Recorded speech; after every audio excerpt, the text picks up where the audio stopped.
Tonight, we're going to talk about ancient Egypt, a civilization so long-lived that by the time its final queen took her last breath, the pyramids at Giza were already older to her than she is to us. A land of kings who called themselves gods, of scribes who filed grain receipts with the same quiet care they used to write love poems, of workers who moved stones the weight of automobiles by rolling them on wooden sledges over wet sand. For more than 3,000 years, one long river gave one narrow strip of green desert everything it needed to grow into the oldest continuous story humanity has ever written down. Tonight, we are going to walk through that whole story from the very beginning, from the first mud brick huts along the Nile, all the way to a Macedonian queen who spoke perfect Egyptian and gambled her kingdom on Rome. But before we begin, take a moment to like the video and subscribe, but only if you genuinely enjoy the kind of long, quiet history I do here. And if you're listening from somewhere special tonight, drop your city and your local time in the comments below. I always love reading where everyone is settling in for the night. Now dim the lights, adjust the pillow a little, maybe turn on a fan for that soft background hum, and let's ease into tonight's long journey together. The story does not begin with a king, or with a pyramid, or with a battle. It begins with water. Every summer, deep in the mountains of what is now Ethiopia, heavy rains would swell the tributaries of a river that flowed north for more than 4,000 miles before spilling into the Mediterranean. As that flood traveled downstream, it picked up rich black silt from the highlands and carried it patiently across the sands. When the water finally spread across the valley in late July, and then slowly withdrew again in October, it left behind a thin, dark layer of the most fertile soil the ancient world would ever farm. The Egyptians called this soil Kemet, the Black Land, and it was in this narrow ribbon, sometimes only a few miles wide, hemmed in by desert on either side, that their entire civilization would be born. For thousands of years before any king ever held a scepter, small villages already lined the river. Families lived in simple homes woven from reeds and packed with mud. They fished with woven nets, they trapped waterfowl in the marshes, they planted wheat and barley into the drying silt, and they buried their dead with quiet care, folding the bodies gently on their sides and placing beside them a few beads, a bone comb, a small pot of grain for the road ahead. Life moved slowly in the rhythm of the flood.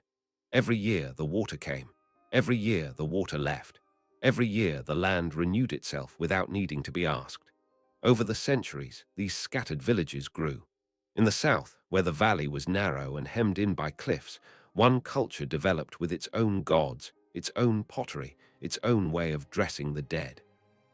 This region came to be called Upper Egypt, upper because the Nile flows north, so upstream is south, which can feel a little upside down when you first think about it. In the north, the river fanned out into a wide green delta where the water broke into many separate mouths before reaching the sea. This was Lower Egypt, flatter, wetter, closer to the trading routes of the eastern Mediterranean. The two regions slowly developed distinct identities. The south favored a tall white crown shaped almost like a bowling pin and honored a vulture goddess called Nekhbit. The north wore a shorter red crown that curled up at the back like a wave and honored a cobra goddess called Wadjet. For a long time, the two lands lived side by side, sometimes trading grain and pottery, sometimes raiding each other's cattle, but never truly joined. Then, roughly 5,000 years ago, something began to shift. Around 3100 BC, a warrior king from the south began pushing north, absorbing one village, then another, then finally the entire delta. His name, as passed down through later temple lists, was Nama, though some records also call him Menes. We know him mostly from a single object, a flat piece of dark green stone about 2 feet tall, carved on both sides with careful reliefs, discovered in the ruins of an ancient temple. On one side, Nama wears the white crown of the south. He grips a kneeling enemy by the hair and raises a stone mace above his head, about to strike. On the other side, he wears the red crown of the north. He walks in slow procession behind rows of defeated enemies whose heads have been placed neatly between their legs. Above the scenes, tiny hieroglyphs, among the earliest ever carved anywhere in the world, spell out his name inside a rectangular frame that looks like the plan of a palace.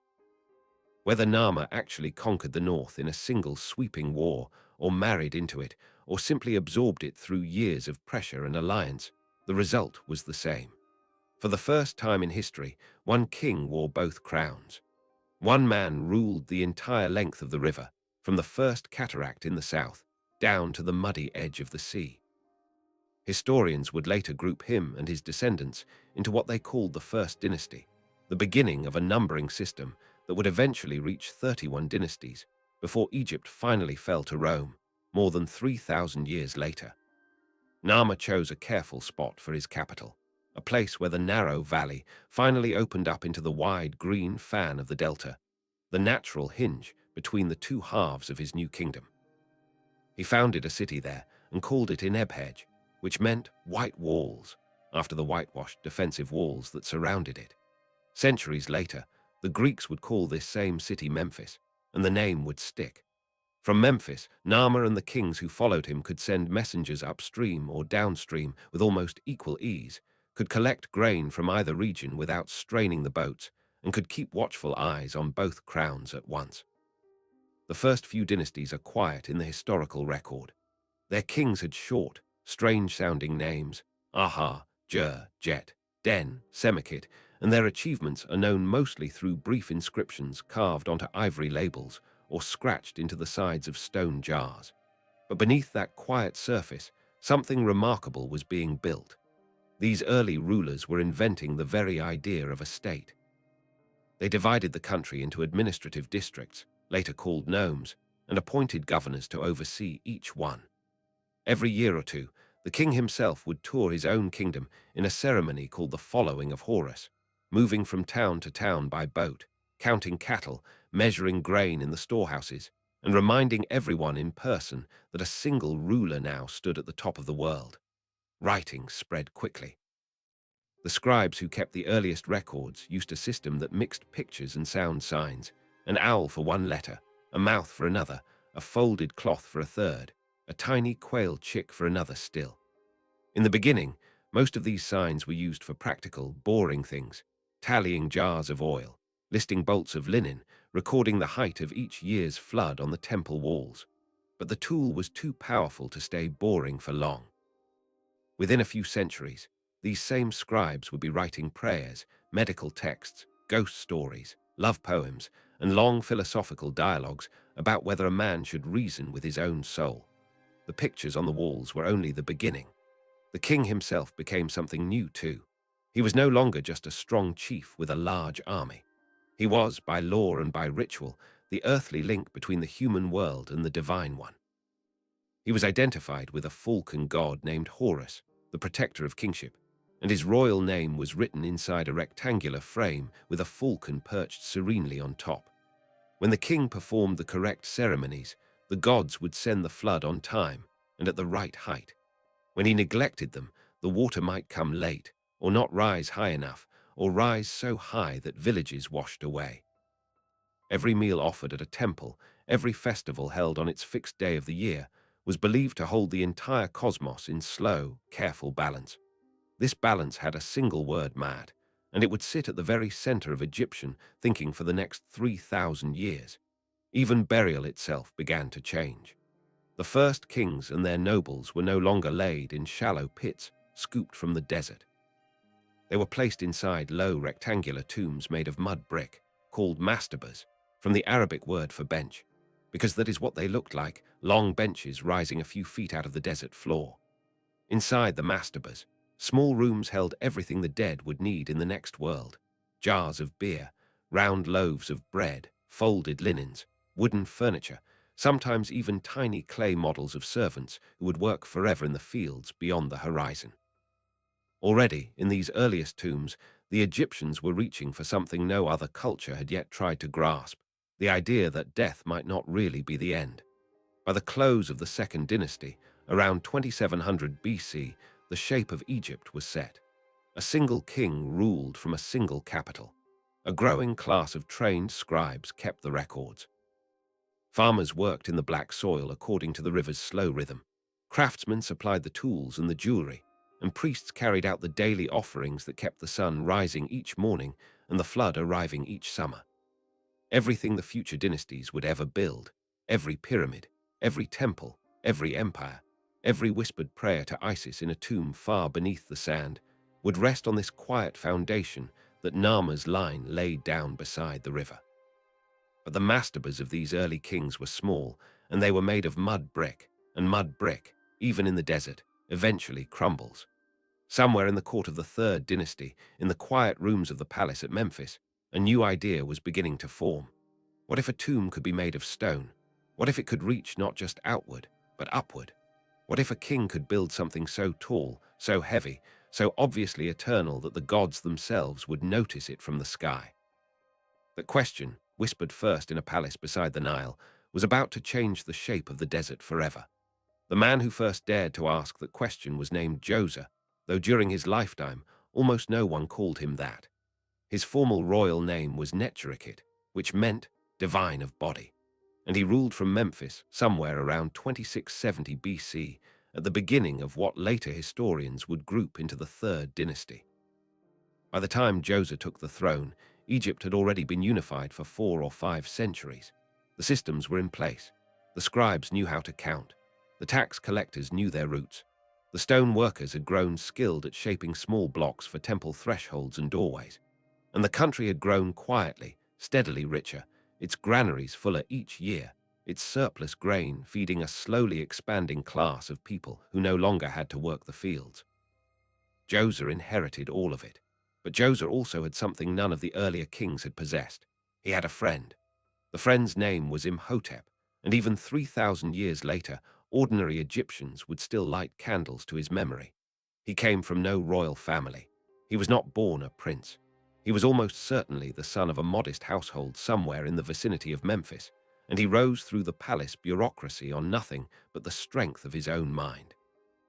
By the middle years of Djoser's reign, Imhotep held so many titles at once that it becomes almost comical to list them. He was the chancellor of the king, the overseer of works, the high priest of the sun god at Heliopolis, the chief of sculptors, the chief of seers, the master of ceremonies, and remarkably, a practicing physician whose medical texts would still be copied by scribes more than 1,000 years after his death. Egyptians would eventually worship him as a god of healing and wisdom, one of only a handful of non-royal humans ever elevated to that status in 3 millennia of religion. Tonight, however, we care about him for one specific reason. Imhotep was the architect who invented the pyramid. The project the two men undertook together began in the traditional way. Djoser wanted a tomb, and he chose a site on the desert plateau of Saqqara, just west of Memphis, on a slight rise overlooking the green fields of the valley. Work crews cleared a rectangular area of ground, and in the first plan, they laid out a mastaba much like the ones earlier kings had used. But this mastaba was different in one important respect. Instead of being built from mud brick, Imhotep ordered it built from small blocks of white limestone, quarried from the cliffs nearby and dressed carefully to fit. It was one of the first buildings in human history made entirely of cut stone. Then, at some point during construction, Imhotep made a decision that would echo across the next 4,000 years. He decided the mastaba was not tall enough. He ordered a second, smaller mastaba built on top of the first. And when that was done, he ordered a third one on top of that, then a fourth, then a fifth, and finally a sixth. The finished monument rose in 6 great stone steps out of the desert floor, climbing up toward the sky like an enormous staircase, reaching a height of about 204 feet. Nothing that tall, made of stone, had ever been built anywhere on Earth. From the fields of Memphis, from the marshes of the Delta, from the boats moving lazily up and down the river, everyone for miles around could look west and see it. A pale, perfect, geometric shape rising above the horizon where nothing had ever risen before. The step pyramid was more than a tomb. Imhotep surrounded it with an entire walled city of the dead, an enclosure the size of a small village, laid out in white limestone that gleamed under the desert sun. Inside the walls stood a series of strange, empty buildings, dummy chapels, dummy palaces, dummy shrines, all built solid, without real interiors, because they were not meant for living people. They were meant for the king's spirit to use after death, so that Djoser could go on ruling, celebrating festivals, and receiving offerings for all of eternity. There was a long, narrow courtyard where the king's ghost could run a ceremonial jubilee race forever, proving again and again that his strength had not faded. There were columns carved to look like bundles of reeds, so precisely that even today, standing beside them, you can almost forget you are looking at solid limestone.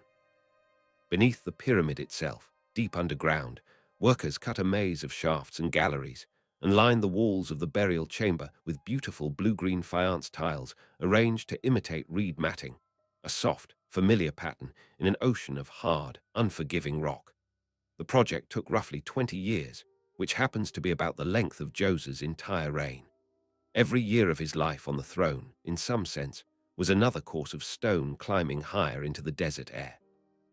When he finally died and was laid to rest in the granite-lined chamber deep beneath the monument, Imhotep had already done something no architect had ever done before. He had translated the perishable into the permanent. He had taken the old mud brick idea of a bench and turned it into a mountain. And in doing so, he had given every future king of Egypt a new kind of ambition.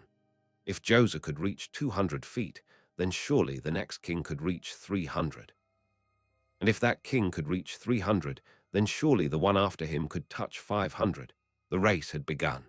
The third dynasty tried, and mostly failed, to match Imhotep's achievement. Djoser's immediate successors began step pyramids of their own at sites like Zoit, El Arian, and Sinki, but most of these were abandoned partway through, their foundations left half-finished in the sand. The engineering was still young. The workforce was still learning. The country was still figuring out how to feed and house tens of thousands of laborers for years at a time. But the confidence of the Egyptian state, the quiet certainty that if it decided to do something, it could gather the men, the food, the tools, and the stone to actually do it, that confidence was growing. The real leap came with the fourth dynasty and the first king who fully understood what Imhotep had begun. His name was Sneferu, and he ruled for close to 50 years, starting around 2600 BC. Sneferu was, by every measure we have, an obsessive. He was determined to build not just any pyramid, but the correct pyramid, one with smooth sides instead of steps, one with perfect proportions, one that would rise from the desert as if it had been placed there by the gods themselves, rather than dragged into place by thousands of sweating men. He tried 3 times. His first attempt stood at Madam, a lonely site about 30 miles south of Memphis. Sneferu's cruise began with a step pyramid in the old style, then filled in the gaps between the steps with additional stone and cased the whole thing in polished limestone to make it look smooth. It was ambitious, and it was beautiful, but somewhere late in construction, or perhaps only long after Sneferu's death, the outer casing gave way and slid off, leaving a strange tower rising out of a mound of collapsed rubble. Today it still stands there in the desert, 3 ragged stone tiers exposed to the sun, looking almost like the ruined stump of a giant tree. Undeterred, Sneferu moved his court north to a site called Darsha and started again. This time, the crews aimed for smooth sides from the very beginning, with the walls rising at a steep angle of about 54 degrees. But when the pyramid was already half built, something went wrong. Cracks began appearing in the interior chambers. The weight was too great, the angle too steep, the foundation too soft. Rather than tear it down and start over, Sneferu's engineers made a bold decision partway up. They flattened the angle. The upper half of the pyramid rises at a much gentler slope than the lower half, giving the whole monument a strange, bent silhouette that has earned it the name it still carries today, the Bent Pyramid. It is one of the most oddly moving buildings in the world, because it is the only pyramid that visibly records the moment its builders realized they had made a mistake and quietly fixed it. Still not satisfied, Sneferu ordered a third pyramid built just a mile away, on the same plateau. This time his engineers played it safe from the start, choosing a gentler angle of about 43 degrees and using enormous, heavy blocks of red limestone quarried nearby. It worked. The red pyramid rose smoothly to a height of over 340 feet without a single wall crack, without a single collapse. It became the first true smooth-sided pyramid in history, and it is where Sneferu himself was almost certainly buried when he finally died, an old man who had spent his entire adult life learning, by trial and error, how to touch the sky with stone. Between the three pyramids, Sneferu moved more stone than any other pharaoh in Egyptian history, a fact worth pausing on. More than Djoser, more than Khufu, more than Ramesses. It is Sneferu, quietly, who is the greatest builder in the entire dynastic record, and he never got a mountain named after himself. He got the practice runs, he got the failures, he got the awkward middle drafts of the greatest engineering project the ancient world ever attempted. But he also got something else. He got a son. And that son had watched, all through his childhood, as his father tried and failed and tried again, learning the exact angle at which limestone would hold its own weight, the exact number of men needed to move a 2-ton block up a ramp, the exact way to feed and house, and pay a workforce of tens of thousands for decades on end. When that son took the throne around 2589 BC, he already knew everything he needed to know. His name was Khufu, and he was about to build the largest single building in human history. Khufu chose his site with the eye of a man who had grown up watching his father get it almost right 3 times in a row. He did not build near his father at Darsha. He did not build near his grandfather at Saqqara. Instead, he moved north to a broad limestone plateau on the west bank of the Nile, just outside modern Cairo, at a place the Egyptians called Rostau and that we today call Giza. The plateau offered him 3 things his ancestors never had all at once. It offered solid bedrock, so his foundations would never shift. It offered its own quarry of good white limestone, cut right into the ground beneath his feet, so most of his blocks would not need to be transporting far. And it offered elevation, a natural rise above the surrounding valley, so that whatever he built there would look even taller than it truly was, visible for miles up and down the river. Then he began. The Great Pyramid of Khufu, when finished, rose to a height of 481 feet, and it would remain the tallest structure built by human hands anywhere on Earth for the next 3,800 years. Nothing else came close. Not the ziggurats of Mesopotamia, not the temples of Greece, not the walls of Rome, not the cathedrals of medieval Europe. It took the spires of Lincoln Cathedral, finished in England in the year 1311 AD, to finally surpass it. Think about that for a moment before you drift off. From the year Khufu was buried until the year the Black Death arrived in Europe, no human being had ever stood atop a taller building than his tomb. The base of the Great Pyramid covers 13 acres. Each side runs about 756 feet long, and the 4 sides are so precisely equal to one another that the difference between the longest and the shortest measures less than 2 inches. 2 inches across a distance of more than 700 feet, laid out by men who had no telescopes, no laser levels, no theodolites, no printed mathematical tables. They aligned the sides of the pyramid with the 4 cardinal directions, true north, true south, true east, true west, with an accuracy of less than 1/10 of a degree. Modern surveyors, with all their instruments, sometimes do worse. The building contains, by careful estimate, about 2,300,000 blocks of stone. The blocks average around 2.5 tons each. The largest ones, used inside the king's chamber and its relieving chambers above, weigh as much as 80 tons apiece, heavier than a modern school bus filled with passengers, and they were dragged up to a height equivalent to a 15-story building. If you took all the stone in Khufu's pyramid and cut it into blocks 1 foot thick, you could build a wall 3 feet high that would stretch across the entire country of France. If you gathered up all the stone in the Great Pyramid alone, it would outweigh every cathedral, church, and chapel built in England during the entire medieval period, combined. For most of the past 3,000 years, people looked at those numbers and reached for the most dramatic explanation they could imagine. Foreign kings must have done it. Slaves must have built it under the whip. Aliens, at various points in the 20th century, were seriously suggested. The truth, uncovered slowly by patient archaeology over the last few decades, turned out to be far more moving than any of the myths. In the early 1990s, working at the base of the Giza Plateau, an Egyptian archaeologist named Zahi Hawass and an American colleague named Mark Lehner began uncovering something no one had ever expected to find. Not a temple, not a treasure, a town. An entire lost city that had sat there beneath the sand for 4,500 years, only a few hundred yards from the pyramid itself, and no one had known it was there. It was the town of the pyramid builders. And the story it slowly began to tell, over years of careful excavation, rewrote everything the modern world thought it knew about how the Great Pyramid had gone up. The workers were not slaves. They were Egyptians. They were farmers, mostly, drawn from villages up and down the entire length of the Nile, sent to Giza in rotating shifts. When the annual flood covered their fields for 3 or 4 months of the year, and there was no farming to be done anyway, the young men of a village would gather at the riverbank and board boats bound for the plateau. They would work for a season, maybe two, then return home in time for the planting. Their names have survived, scratched onto the blocks in casual graffiti by the work crews themselves: Friends of Khufu, Drunkards of Menkora, Vigorous Gang. White Crown of Khufu is powerful. They were organized into competing teams, and the graffiti sometimes reads almost like sports rivalry. One team boasts about how many blocks they moved this month. Another team boasts back. They were fed like heroes. The bones of the animals butchered to feed them, uncovered by the tens of thousands in the lost town's ancient dumps, tell a story of extraordinary care. Prime cattle were being slaughtered daily, along with sheep and goats. Fish were being brought up from the Nile in enormous quantities.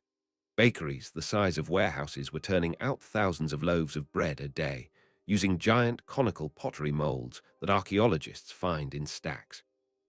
Each worker was allocated a generous ration of bread, beer, onions, garlic, and meat, a diet richer than most peasants would ever eat in their villages back home.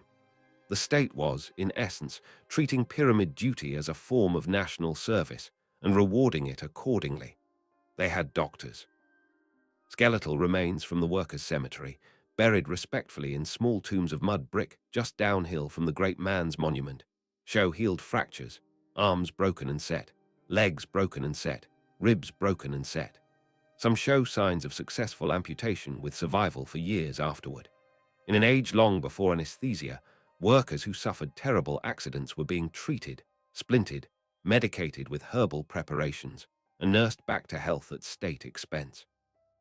Their tombs sometimes carried small inscriptions naming them and their titles: overseer of the side of the pyramid, inspector of the craftsmen, director of the draftsmen. They were proud.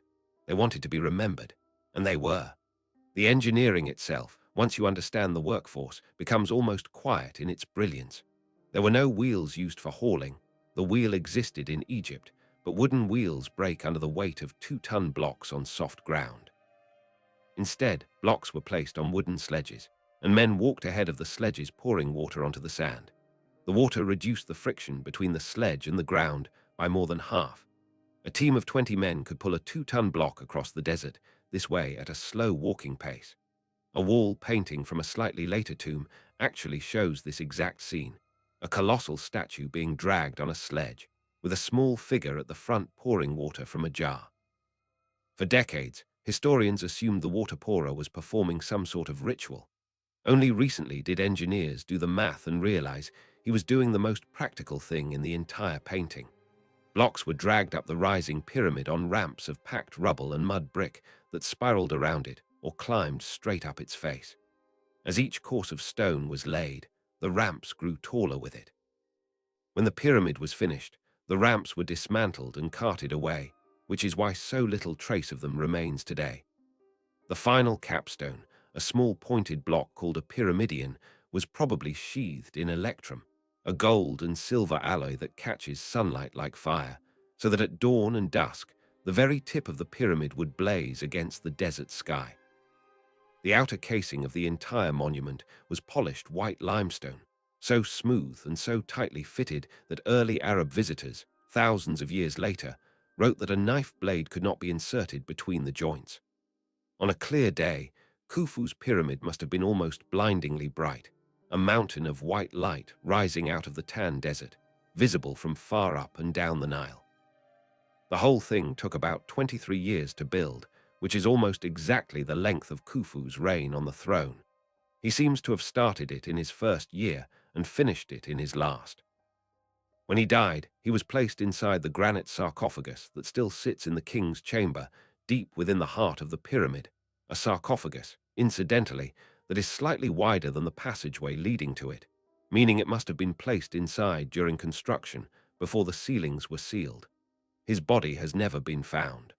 Someone, at some point in the thousands of years since, came and took it. But what they left behind is a monument that is still, 4,500 years later, one of the most instantly recognizable buildings on the planet. Khufu's son, Kaffa, watched his father's monument rise throughout his childhood. When his turn came, he built beside it. His pyramid at Giza is slightly smaller than Khufu's, about 10 feet shorter, but he cleverly placed it on higher ground, so that even today, from most angles, it looks like the taller of the two. He also cased the very top of his pyramid in especially fine limestone, and a bit of that casing still clings to the peak today, giving the monument a distinctive cap of paler stone that catches the light. Beside his pyramid, out of a natural outcrop of limestone left behind by the quarrying, Kaffa's workmen carved something else. They carved the largest single statue the ancient world had ever seen, a crouching lion with the face of a king, staring east into the sunrise, 240 feet long and 66 feet tall, painted in bright colors that have long since faded. We call it the Great Sphinx. The Egyptians called it Hormakhet, Horus of the horizon. Its face, worn now by 4,500 years of desert wind, is almost certainly the face of Kaffa himself. Khufu's grandson, Menkaure, built the third and smallest of the Giza pyramids. His monument reaches only 228 feet, less than half the height of his grandfather's. Something had begun to change. Perhaps the treasury was thinner. Perhaps the priesthoods had grown so wealthy and so demanding that the king could no longer command the same enormous share of the country's surplus. Perhaps ambition itself, after 2 generations of miracle-making, was simply tired. 3 pyramids on one plateau, 3 generations of one family. Together, from a distance, they still look like they belong to a single, coordinated design, laid out by the same hand in the same afternoon. In truth, they were built across nearly a century of history, by grandfathers and fathers and sons who almost certainly disagreed with each other about the size of the world they were trying to leave behind. And after Menkaure, no one ever built like that again. The generations that came after Menkaure kept building pyramids, but they were smaller pyramids, and they were built more quickly, and their cores were often made of rubble rather than solid blocks, and their outer casings were thinner, and the passageways inside them were less carefully cut. The kings of the 5th dynasty, who came to power around 2500 BC, still wanted the shape. They still wanted the geometry that reached for the sky. But they no longer had, or perhaps no longer chose to gather, the same overwhelming concentration of national labor and national wealth that Khufu and his father had commanded. Their pyramids at sites like Abusia stand today as low, weathered mounds of rubble, looking almost like natural hills, easy to walk past without noticing. The age of the mountain builders was over, and what replaced it was, in its own quiet way, just as important. The 5th dynasty kings poured their resources instead into a different kind of monument, sun temples. They built open-air complexes dedicated to the sun god Ra, centered on enormous stone obelisks that stood on tall pedestals like fingers pointing straight up at the sky. Where Khufu had used his stone to enclose a burial chamber, the new kings used their stone to catch light. Ra had risen, in the theological imagination of the country, to a position of absolute supremacy, and the kings now called themselves the sons of Ra rather than merely servants of the older gods. Every king from this point onward would carry the title son of Ra as part of his formal name, and they would carry it for the next 2,500 years, right down to Cleopatra herself. Something else began to change during the 5th dynasty, and it changed quietly enough that most of the country probably did not notice for decades. The nobles began to build tombs that were, for the first time in Egyptian history, almost as beautiful as the tombs of the kings themselves. Their walls were carved with delicate scenes of daily life, men fishing in the marshes, women brewing beer, cattle being driven through shallow water, servants carrying trays of figs and grapes, musicians playing harps at a banquet. These scenes are some of the loveliest art the ancient world ever produced, but behind their surface charm sat a political fact. The nobles were becoming rich. The nobles were commissioning their own artisans. The nobles were beginning to imagine an afterlife of their own, independent of the king they served. And the king, in Memphis, was losing a small piece of ground that he would never quite get back. Toward the very end of the fifth dynasty, a king named Unas did something no pharaoh had ever done before. Inside his modest little pyramid at Saqqara, he ordered the walls of the burial chamber to be carved with something entirely new, long columns of hieroglyphs, painted in bright turquoise blue, running from floor to ceiling.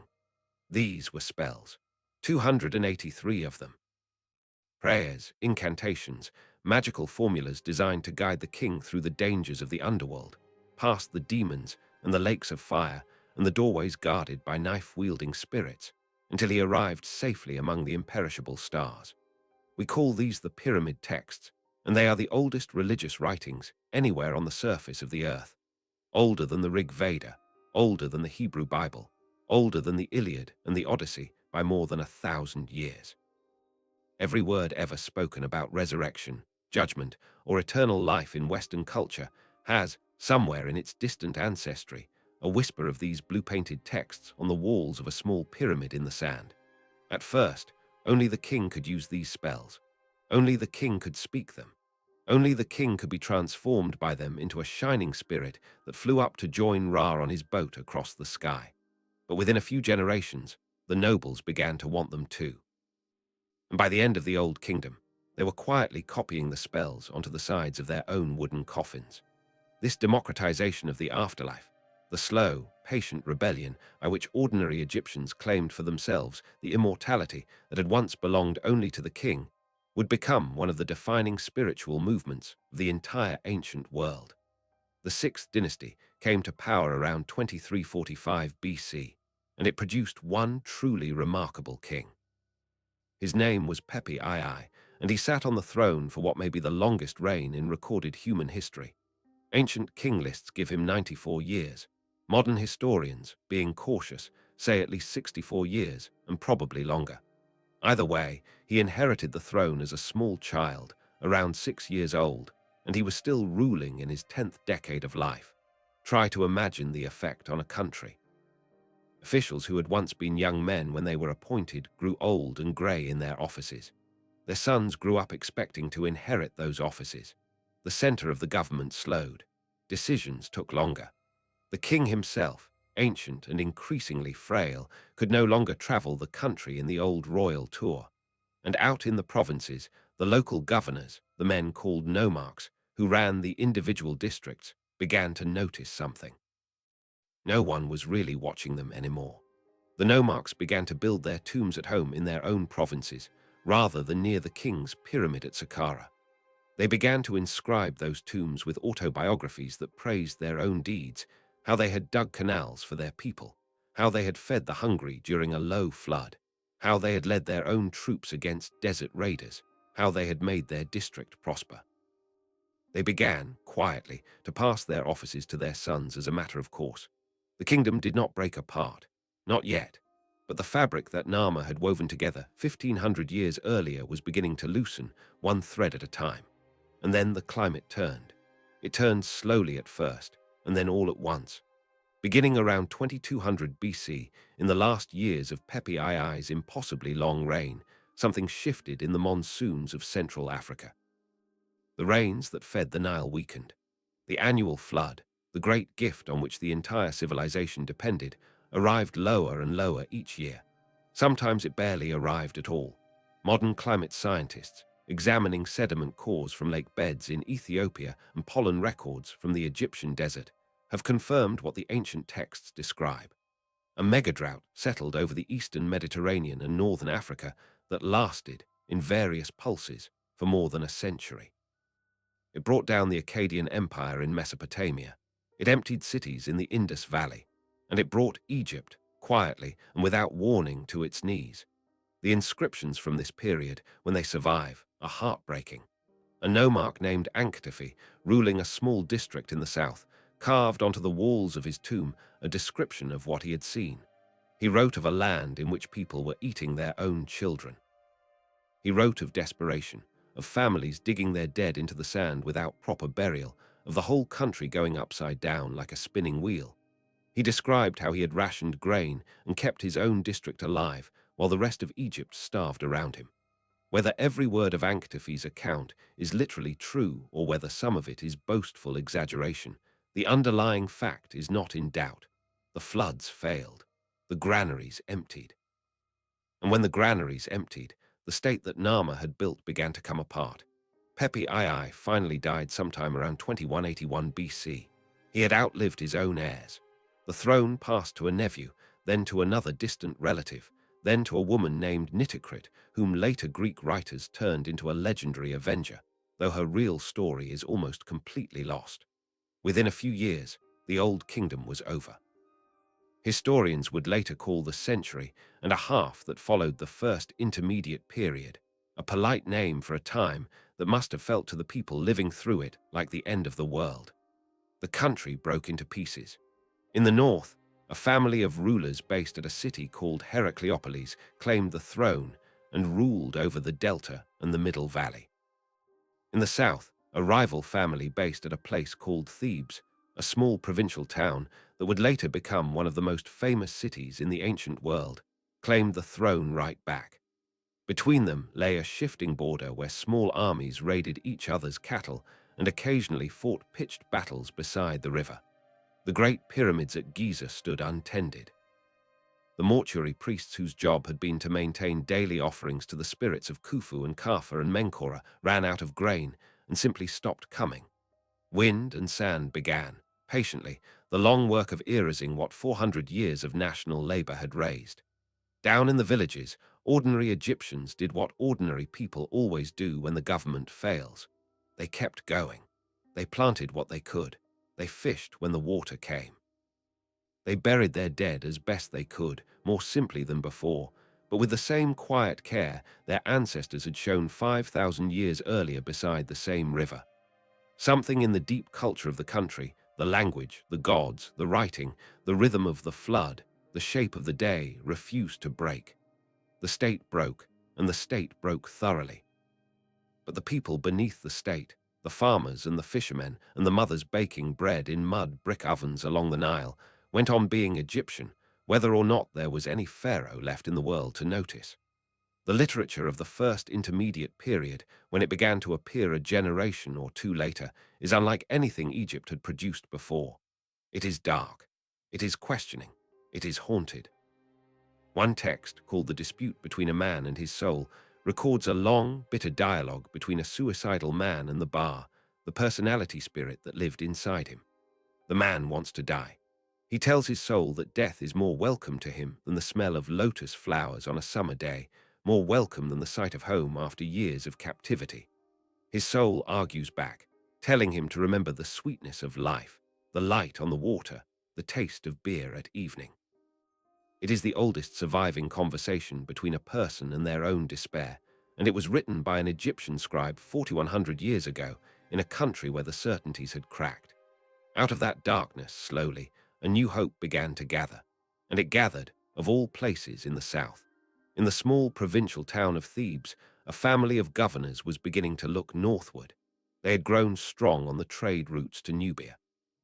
They had held their district together through the worst of the drought. And in the 51st year of the 11th dynasty, one of them decided the time had come to put the two lands back together. His name was Mentuhotep II, and he came to the throne of Thebes as a young man around 2061 BC in a country that had been broken in half for more than a century. His grandfather and father had both ruled the south from the same city, and both had spent their reigns quietly gathering strength, improving the canals around Thebes, securing the gold routes into Nubia, forming alliances with the nomarchs of the Middle Valley whose loyalty could still be bought or persuaded. Mentuhotep inherited the results of 2 generations of patient work. What he added was the willingness to actually use it. The reunification was not fast. It took him nearly 30 years. Ancient inscriptions describe a decisive campaign in the 14th year of his reign, when a rebellion broke out somewhere in the middle of the country and Mentuhotep marched north to crush it. His armies pushed slowly up the Nile, taking one district at a time, sometimes fighting, sometimes accepting the surrender of a nomarch who calculated that the wind had finally changed. The Heracleopolitan kings in the north weakened with each passing year, and somewhere around the 39th year of Mentuhotep's reign, their capital fell. For the first time in nearly 150 years, one man wore both crowns again. He gave himself a new throne name to mark the moment. He called himself Sematoi, which means simply uniter of the two lands. The country he inherited was quieter than the country Khufu had ruled, but it was also, in some ways, wiser. The catastrophe of the first intermediate period had taught the Egyptians something they had not known before. It had taught them that the gods did not automatically protect them, that the flood did not automatically arrive, that the state could actually fall apart and stay fallen for generation after generation. When Mentuhotep rebuilt the central government, he built it with a caution the old kings had never needed. He did not try to break the nomarchs. He worked with them, confirming their positions, accepting their loyalty in exchange for a place in the new order. He did not try to build a pyramid the size of a mountain. He built something stranger and more beautiful instead. On the west bank of the Nile at Thebes, in a natural bay of cliffs that rose almost vertically out of the desert, Mentuhotep raised a mortuary temple unlike anything Egypt had ever built. It rose in three great terraces, each one connected to the next by a long ramp climbing straight up the axis. Rows of square limestone pillars marched across each level.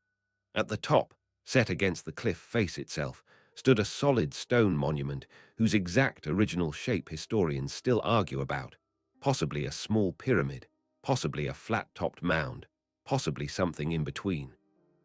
Behind it, cut deep into the living rock of the cliff, ran a long tunnel that ended in the burial chamber where the king himself would lie. The whole complex was designed to be seen from far across the river, framed against the pale gold curtain of the western cliffs. It was not trying to be a mountain. It was trying to be a doorway. The place was called Deir el-Bahari, and it would matter again, 500 years later, in ways Mentuhotep could not have imagined. Because the woman who would build the greatest temple in Egyptian history would build hers right next door. Mentuhotep's line, the 11th dynasty, lasted only a few decades after him. The throne passed peacefully into new hands around 1985 BC, when a vizier named Amenemhat, a commoner who had risen through the ranks of the bureaucracy, took the crown for himself and founded the 12th dynasty. Amenemhat was cautious in a way that reveals how much the country had learned from the collapse. He moved the capital away from Thebes, back to the strategic hinge between north and south, and founded a new administrative city called Ichtoi, meaning Caesar of the two lands. He appointed his own son as co-regent during his own lifetime, so that when the moment of transition came, there would be no gap, no uncertainty, no chance for rivals to gather. And he did all of this because he had reason to be cautious. Late in his reign, according to a text his own son later commissioned, Amenemhat was murdered in his own bedchamber by conspirators from within his palace. He warned his heir, in a document called the Instructions of Amenemhat, that a king can trust no one, not his brothers, not his friends, not his advisors, not the men who ate at his own table. It is one of the darkest and most disillusioned pieces of writing ever left by a father to a son. The son who received that warning, Senusrit I, ruled for 45 years and used them well. He extended Egyptian control deep into Nubia, planting a chain of massive mud brick fortresses along the Nile between the first and second cataracts. He rebuilt the great temple of the sun god at Heliopolis, raising two obelisks whose surfaces were so perfectly polished that later Greek travelers still marveled at them. The kings who followed him, Amenemhat II, Senusrit II, Senusrit III, Amenemhat III, presided over what many historians consider the true classical age of Egyptian civilization. Not the biggest, not the most dramatic, but the most balanced.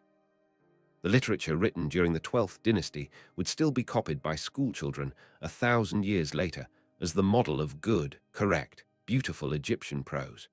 Their statues, showing the kings with lined foreheads and heavy, tired eyes, are among the most quietly powerful portraits in the history of world art. There is no boasting in them, only the weight of a job that had proven once that it could fail. Senusrit III, in particular, seems to have understood that the survival of the state depended on breaking the power of the local nobles who had brought down the old kingdom. He reorganized the entire administration of the country into three great districts. He cut back the independence of the nomarchs. And he built, along the border with Nubia, a chain of 11 enormous fortresses whose ruins still stand in the desert today: Semna, Kama, Uranati, Askat, Mergissa, and others, connected by signal towers and river patrols. Egypt had never built anything like them before. Some of them had walls 30 feet thick, dry moats, drawbridges, arrow slits, and internal courtyards large enough to hold hundreds of soldiers. From the top of Semna, on the second cataract, an Egyptian sentry could watch every boat that came down the Nile from the south and every caravan that crossed the desert nearby. The border of Egypt, for the first time, was not just a place where the country happened to end. It was a decision, patrolled by soldiers, watched by signal fires, and enforced with the machinery of a state that had learned exactly how much it stood to lose. Amenemhat III, who came after him and ruled for about 45 years, turned his attention inward. He devoted much of his reign to reclaiming an enormous depression in the western desert called the Fayum, where a natural lake, fed by a side channel of the Nile, filled and drained with the flood. His engineers dug new canals, built dikes, installed sluice gates, and transformed the region into some of the most productive farmland in the entire ancient world. Thousands of new acres came under cultivation. Whole new villages appeared, populated by farmers whose grandparents had been landless. The grain that poured out of the Fayum granaries would feed Egypt for the next 4 centuries. He also built 2 colossal seated statues of himself, each about 40 feet tall, out in the middle of the reclaimed land, so that any traveler crossing the region would see the king watching from a distance. The statues no longer stand. Even their pedestals are gone. But early Greek historians who visited Egypt more than 1,000 years later still described the sight of them rising out of the fields, ruined but recognizable, half buried in the black soil that his engineers had made possible. And then, gradually, and for reasons historians still do not fully understand, the 12th dynasty ended. Amenemhat III's grandson, a boy king who ruled only briefly, was succeeded by his sister, a queen named Sopneferu, who took the full titles of pharaoh in her own right, and became the first woman in Egyptian history whose reign we can be certain of, though she would not by any means be the last. She ruled for only a handful of years. When she died, sometime around 1802 BC, she left no heir behind her. What followed was another slow, quiet unraveling. The 13th dynasty produced a bewildering procession of kings, more than 50 of them in about a century and a half, most reigning only a year or two, whose relationships to each other are so obscure that no historian has ever fully sorted them out. It seems the throne had somehow become elective, or negotiated, or simply grabbed by whichever high official could hold it long enough to have his name inscribed on a temple wall. The center weakened. The bureaucracy kept functioning out of sheer momentum for a surprisingly long time. Taxes were still collected, canals were still dredged, records were still kept, but something at the top had gone quietly wrong. And in the eastern delta, in the flat, marshy region closest to the routes coming out of the Sinai and the Levant, another change was underway. It had been going on, in fact, for centuries, so slowly that no one had really noticed. Small groups of migrants from Western Asia had been drifting into the delta for generations. Some came as traders, some as skilled craftsmen, some as refugees from famines and wars in their own homelands. They settled into existing towns, took Egyptian wives, learned the language, adopted the gods, and became, gradually, part of the country. But they also brought things with them. They brought the horse, which Egypt had never known. They brought the light, spoked-wheel chariot, faster and more maneuverable than anything the Egyptian army possessed. They brought the composite bow, laminated from horn and wood and sinew, which could shoot farther and pierce deeper than the simple bows the Egyptians used. They brought bronze weapons harder and sharper than Egyptian copper. And they brought new gods, new burial customs, new pottery, new music. For a long time, all of this simply added texture to Egyptian life. And then, sometime around 1650 BC, a family of these migrant leaders, powerful, wealthy, well-armed, and already effectively running the eastern delta from their capital at a city called Avaris, decided that the weak kings sitting on the throne down at Ichtoi could no longer really claim to rule them. They stopped sending tribute. They started using royal titles of their own. They crowned themselves pharaohs. And the Egyptians, watching from the south, gave them a name that would echo through the rest of their history with a mixture of fear and resentment. The Egyptians called them the Hekakarsat, the rulers of foreign lands. In Greek later, this became a single word, Hyksos. For the next 108 years, foreign kings sat on the throne of the Delta and called themselves pharaohs of Egypt. Their capital at Avaris grew into a bustling international port, with warehouses full of tin and copper and cedar, temples that mixed Egyptian gods with Levantine ones, and a population that spoke half a dozen languages in the streets. The Hyksos kings adopted Egyptian royal titles. They wrote their names inside the traditional cartouches. They performed the correct rituals at the correct festivals. They employed Egyptian scribes to keep their records in perfect hieroglyphs. From the outside, and from most angles, they behaved exactly as any legitimate pharaoh would have behaved. And yet the Egyptians never fully accepted them and never fully forgot that they had come from somewhere else. The country broke into three unequal pieces. In the north, from Avaris, the Hyksos ruled the delta and much of the middle valley. In the far south, beyond the first cataract, the kingdom of Kush, a rising Nubian power based at a city called Kerma, controlled the trade routes and had gathered enough strength to send its own armies into what had once been Egyptian territory. And squeezed between these two pressures, in a narrow strip of the southern valley centered on Thebes, a family of small local kings held on to what they could. They still called themselves pharaohs. They still performed the rituals at Karnak. They still buried their dead in modest tombs on the western cliffs. But their kingdom, at its lowest point, was barely 200 miles long. Historians would later group them as the 17th dynasty, and for most of their history, they paid careful, quiet tribute to the Hyksos king in the north and hoped to be left alone. Then, sometime around 1560 BC, a Theban king named Seqenenetau decided he had had enough. We know almost nothing about what triggered his rebellion. A much later Egyptian folk tale describes an insulting letter that arrived from the Hyksos king Apophis, complaining that the hippopotami in the sacred pool at Thebes were snoring so loudly they kept him awake at night in his palace 500 miles to the north. A demand so absurd it was clearly intended as a provocation. Whether the story is true or not, something in that generation snapped. Seqenenetau raised his soldiers, marched north and fought. He did not survive the fight. His mummy was discovered in the 19th century, and it is one of the most disturbing objects ever recovered from an Egyptian tomb. The face of the king shows the exact wounds that killed him: a dagger blow behind the ear, an axe blow to the cheek that shattered the jaw, a mace blow to the forehead, a blade that had cut into the skull above the eye. His hands were not raised to defend himself, which suggests his arms were bound.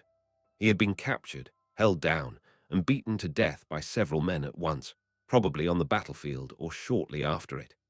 The embalmers who prepared his body did their best, but they could not fully hide the shape of what had happened. His face is still contorted, 4,500 years later, into an expression of something that historians can only describe as agony. His son Kamos picked up the war. He pushed north harder than his father had, striking deep into Hyksos territory, burning fields, seizing river towns. He carved a stele at Karnak that still survives, in which he mocks the Hyksos king for hiding behind his walls and boasts of his own conquests in rough, angry prose that does not sound like the polished court literature Egypt usually produced. And then Kamos too, after only 3 or 4 years on the throne, died, whether from wounds or illness, we do not know. The war passed to his younger brother, a boy about 10 years old, whose name was Ahmose. Ahmose would finish what his father and brother had started. He would drive the Hyksos out of Egypt. He would chase them across the Sinai and lay siege to their stronghold at Sharuhin in southern Palestine until it fell. He would reunite the country under a single Egyptian pharaoh for the first time in over a century. And when he was crowned, he would be the founder of a new dynasty, the 18th, that would take Egypt to heights it had never known before. The new kingdom had begun, but Ahmose did not do it alone. During his childhood, while the war was being lost and won and lost again, his mother acted as regent, and the country was effectively run by a woman named Ahotep. She held the two lands together through the worst of the crisis. She kept the treasury solvent. She kept the priesthoods loyal. She kept the soldiers paid. And at least once, when a group of rebels tried to seize Thebes while Amos was away campaigning, she personally rallied troops and put down the revolt. When Amos finally came to power in his own right, he had a stele carved that praised his mother in terms so unusual for Egypt that historians still quote it in full. He described her as the one who had cared for Egypt, who had looked after her soldiers, who had brought back her fugitives and gathered up her deserters, and who had pacified Upper Egypt and expelled her rebels. She was buried with a golden dagger and a chain of golden flies, an honor traditionally given to soldiers for valor in battle. The mother of the founder of the new kingdom had, in every practical sense, saved it. The kingdom Amos inherited was smaller than the one Khufu had ruled, but it was tempered in the way that steel is tempered, heated, hammered, and cooled. The Egyptians had learned the lessons of the Hyksos period in the hardest possible way. They now knew that the world outside their borders was dangerous. They now knew that other peoples had weapons they did not have. They now knew that the deserts and the seas that had once protected them could also be crossed. And they were determined that no foreign king would ever sit on their throne again. So they built an army, a real army, not the ceremonial guard of the pyramid age, not the seasonal levies of farmers called up during the flood. A standing, professional, permanent army, trained, paid, housed, and equipped by the state. They kept the horses and chariots the Hyksos had introduced, and they got better at using them than the Hyksos ever had. They kept the composite bow, and their archers became the finest in the ancient world. They kept the bronze weapons, and their smiths refined the alloys. They kept the fortresses. They kept the scouts. They kept the supply chains. And they turned the machinery of empire, for the first time in Egyptian history, outward. Amos's grandson, Thutmose I, took an army north into Syria and pushed all the way to the Euphrates River. On the far bank, in the territory of a rival kingdom called Mitanni, he set up a stele proclaiming that this was the farthest point Egyptian arms had ever reached. His son, Thutmose II, ruled only briefly. And then, when Thutmose II died, leaving only a small boy as heir, something happened that Egypt had never quite seen before. The dead king's principal wife stepped forward. She was his half-sister. Royal incest was standard Egyptian practice, meant to keep the divine bloodline pure, and her name was Hatshepsut. She was, at the moment of her husband's death, probably in her early 20s. Her stepson, Thutmose III, the child of a lesser wife, was 2 or 3 years old. By tradition, Hatshepsut should have ruled as regent, holding the throne in trust until the boy came of age.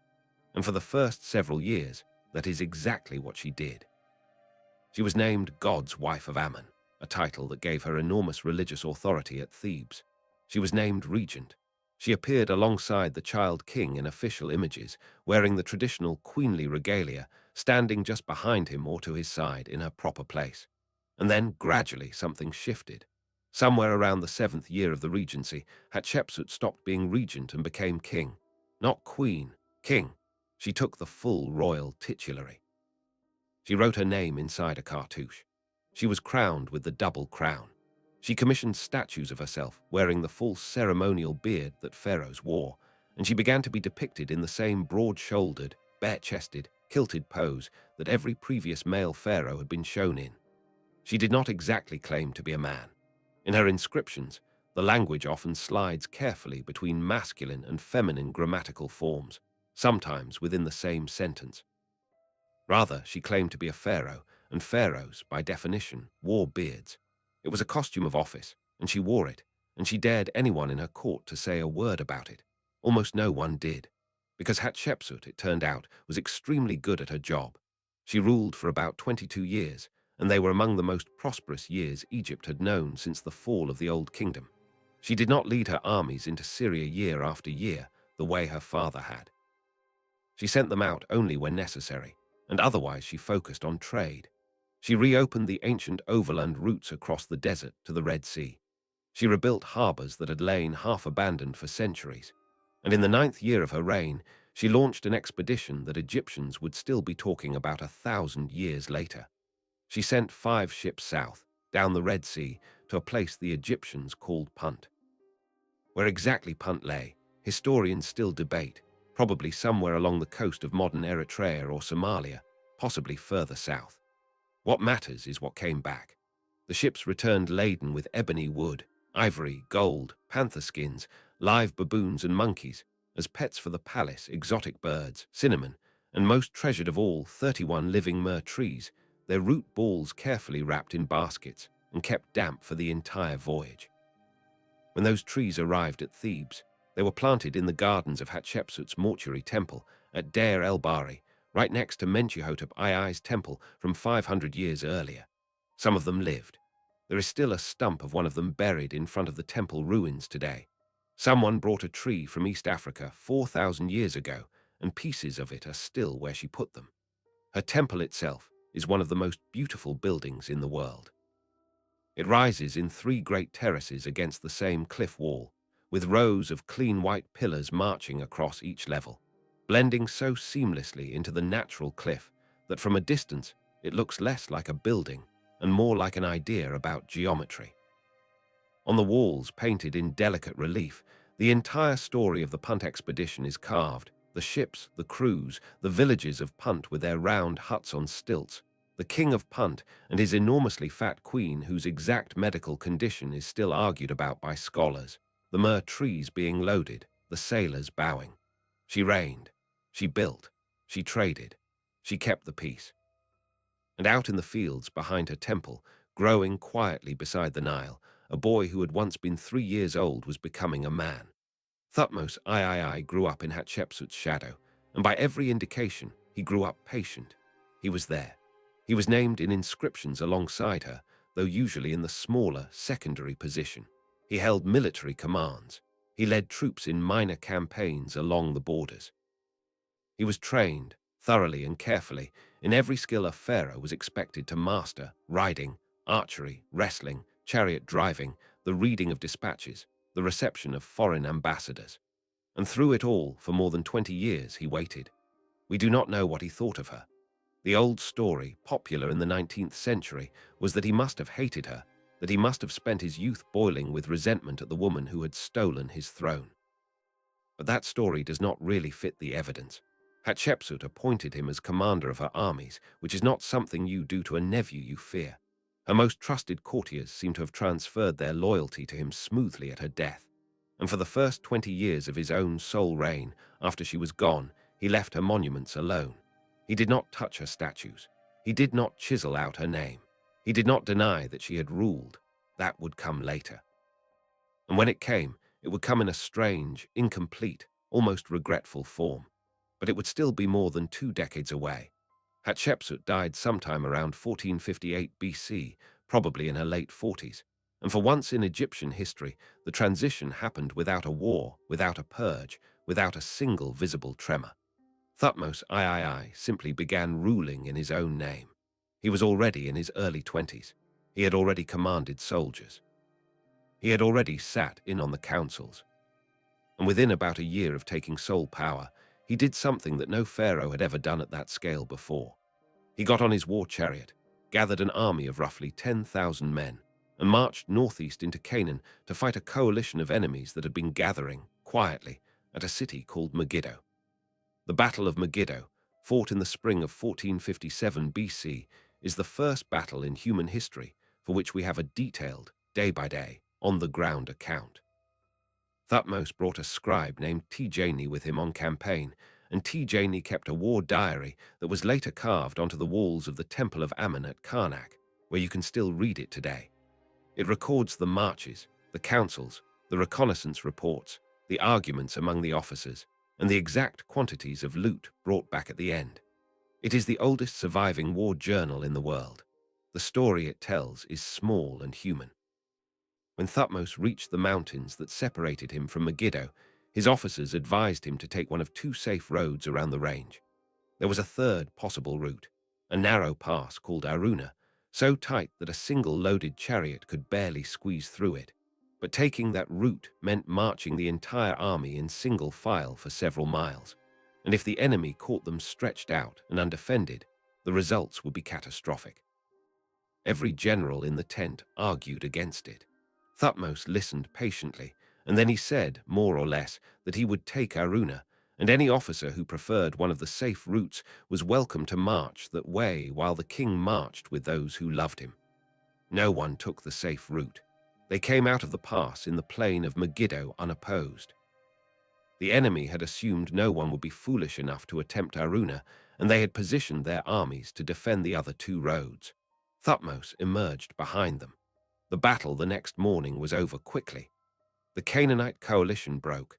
Their princes fled inside the walls of Megiddo, and the city itself endured a siege of 7 months before it finally surrendered. When it did, Thutmose accepted its submission, took the sons of the defeated princes back to Egypt to be raised at the Egyptian court, and installed loyal governors in their place. He did not sack the city. He did not massacre the population.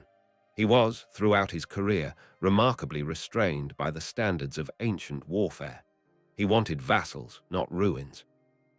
Over the next 20 years, Thutmose III conducted at least 16 more campaigns into what the Egyptians called Rit Jenu, the land of the Levant, stretching from Gaza in the south up to the Euphrates in the north. Each campaign brought back more tribute. Each campaign extended the network of Egyptian influence a little farther. In his 33rd year, he did something even Ramesses II would never manage. He crossed the Euphrates River. His engineers built boats in sections in the timber country of what is now Lebanon, then loaded the boat sections onto ox carts and hauled them overland across the whole of Syria to the far side of the empire, where they were reassembled on the riverbank. Thutmose crossed the great river, defeated a Mitannian force on the far bank, and set up a stele beside his grandfather's old one to mark the moment. Then he turned around and came home. By the time he died, 48 years after his sole reign began, Egypt controlled the largest empire it would ever hold. Its territory stretched from the Fourth Cataract in Nubia to the Euphrates in Syria, a distance of roughly 2,000 miles as the crow flies. Tribute flowed into Thebes from 3 continents. Foreign princes lived at the Egyptian court. The temple of Ammon at Karnak grew so wealthy that it began, quietly, to rival the wealth of the crown itself. Thutmose III has been called the Napoleon of Egypt, which is a compliment to Napoleon. He was the greatest general Egypt ever produced, and unlike so many great generals in history, he lived to old age, died in bed, and passed his throne on peacefully. It was late in his reign, sometime in his final years, that the name-erasing began. His workmen went to Hatshepsut's monuments and started chiseling her out. They cut her name from cartouches. They defaced her images. They toppled her statues at Deir el-Bahri and dumped them in a quarry pit nearby, where archaeologists would find them in pieces 3,400 years later. But the campaign was incomplete. Some of her images were left untouched. Some of her inscriptions were replaced with the names of earlier male pharaohs, as though someone were quietly editing her out of the family tree rather than out of history. And it happened, remarkably, only after Thutmose had already been ruling alone for more than 20 years, long past any moment when hatred or resentment could have plausibly driven it. Most historians now think it was political rather than personal. He was preparing the succession for his own son. And a female pharaoh in the family tree, however capable she had been, was a precedent no one at court wanted to leave lying around. But Hatshepsut had built well. Even her enemies could not fully erase her. Her temple at Deir el-Bahri still stands, one of the most visited monuments in Egypt. Her statues have been reassembled, piece by piece, and displayed in museums around the world. Her expedition to Punt is still spoken about. Her name has been restored to the king lists. She lost the battle for her memory in the end, but she did not lose the war. Thutmose's grandson, Amenhotep III, inherited an empire that essentially ran itself. He came to the throne around 1390 BC as a boy, ruled for 38 years, and used almost none of them for war. He did not need to. The tribute kept flowing. The vassals kept obeying. The gold from Nubia poured in by the shipload, and Amenhotep III used it to build. He built temples the size of small cities. He built palaces plated with gold. He built the 2 enormous seated statues on the west bank of the Nile that Greek travelers would later call the Colossi of Memnon, 60-foot images of the king staring east across the river. So massive that even in ruin, they still dominate the horizon. He married a commoner named Tai, elevated her to the position of great royal wife, and made her one of the most powerful queens in Egyptian history. Foreign kings addressed letters directly to her when they wanted favors from her husband. Her portraits are unusually alive, a strong, sharp-featured woman with a level gaze, painted and sculpted with an intimacy the older royal art had rarely allowed. Egypt had reached, in the reign of Amenhotep III, a state of prosperity so total that some historians describe it as almost decadent. The court dressed in fine linen, so thin it was called woven air. The palaces had painted floors showing pools of fish and marsh birds, so that walking across them was like walking across a garden. Music, poetry, dance, and love songs flourished. Diplomatic correspondence hummed between Egypt and every major kingdom of the Eastern Mediterranean, written on clay tablets in the diplomatic language of the time. The world's superpowers, for the moment, were at peace. And into this world, sometime around the middle of Amenhotep III's reign, a second son was born. His older brother, the crown prince, was named Thutmose, and he was being trained for the throne. The second son was not expected to matter much. He was named after his father, Amenhotep, which meant Amen is satisfied. He was quiet, reportedly bookish, physically unusual in ways that would later become important, and he grew up somewhere in the vast complex of palaces at Thebes and Memphis without ever expecting to wear the crown. Then the crown prince died, young, suddenly, of a cause history does not record, and the second son moved up. When Amenhotep III finally died around 1353 BC, this second son became pharaoh. He was crowned as Amenhotep IV. He was probably in his late teens or early 20s. He was married to a woman whose name would become one of the most famous in the world, Nefertiti, whose painted limestone bust, discovered in a sculptor's workshop in 1912, still causes people to stop and stare in the middle of a museum gallery, so alive is the face inside it. For the first few years of his reign, the new king ruled conventionally. He built additions to the temple of Amen at Karnak. He appeared in the correct ceremonial poses. He honored the correct gods. He continued the correspondence with foreign courts. And then, sometime in the 5th year of his reign, he did something no pharaoh had ever done before, and no pharaoh would ever try again. He changed his name. He announced that he was no longer Amenhotep. Amen is satisfied. From now on, he would be called Akhenaten, which meant effective for the Aten. The Aten was the disk of the sun. Not the sun god Ra in his older forms with his falcon head and his golden boat, but the actual physical disk of the sun itself, the thing you could see in the sky, stripped of every myth and every legend and every accumulated ritual of the last 2,000 years. Akhenaten declared that this, only this, was God. Every other deity in Egypt, from Ammon to Osiris to Isis to Horus to Ptah to Thoth to Hathor, every one of them was to be closed down. Their temples were shuttered. Their priesthoods were fired. Their names were chiseled off monuments across the country. Even the plural word gods was hunted down in old inscriptions and erased. And to escape the old capital and its 2,000 years of accumulated tradition, he built a new one from nothing in an empty stretch of desert 200 miles downriver. He called it Akhetaten, Horizon of the Aten. Today we call the site Amarna. He moved his court, his queen, his 6 daughters, and his entire administration there. He turned his back on Thebes, and he began, in complete sincerity, to remake the religion of the oldest continuous civilization on Earth. Akhetaten rose from bare desert in a matter of years. Akhenaten chose a site on the east bank of the Nile, roughly halfway between Thebes and Memphis, where a natural amphitheater of cliffs curved back from the river to form a wide, flat plain. He walked its boundaries himself, according to inscriptions carved into the surrounding rocks, and he swore an oath that he would never leave. He would live here. He would die here. He would be buried here. No older god had ever set foot on this ground, and no older god ever would. The city his workmen built there was strange in ways that would still be strange today. It ran for miles along the river, long and thin, following the axis of a single ceremonial road. The temples had no roofs. Every previous Egyptian temple had been designed around darkness, a long procession of chambers leading deeper and deeper inside, with the innermost sanctuary held in almost total blackness, where the statue of the god lived in permanent night and was tended by candlelight. Akhenaten's temples reversed all of this. His temples were courtyards open to the sky.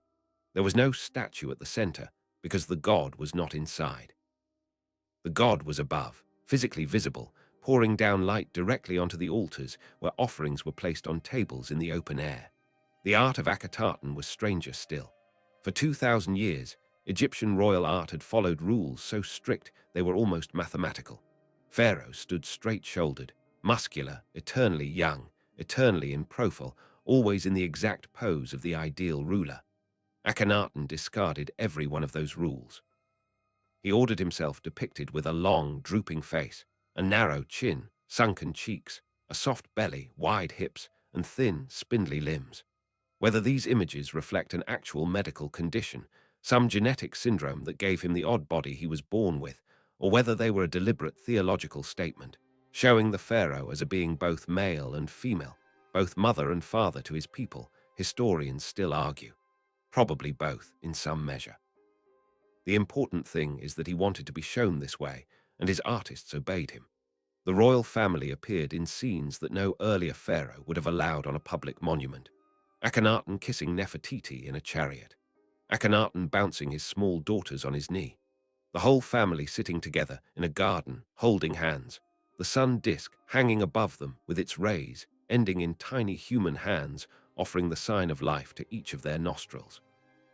There is a tenderness in these scenes that shocks anyone who has grown used to older Egyptian art.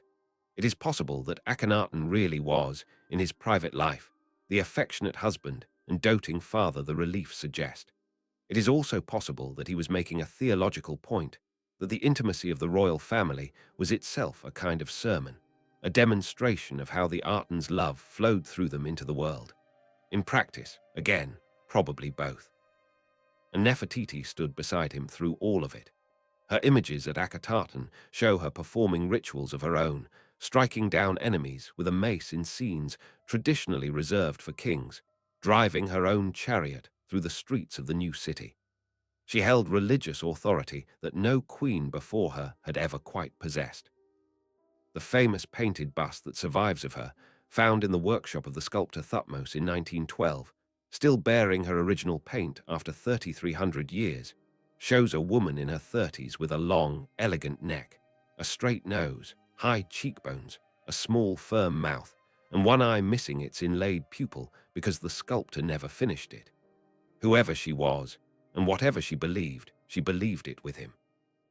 And then, somewhere in the 12th or 13th year of the reign, she disappears from the record. We do not know what happened to her. Some historians think she died.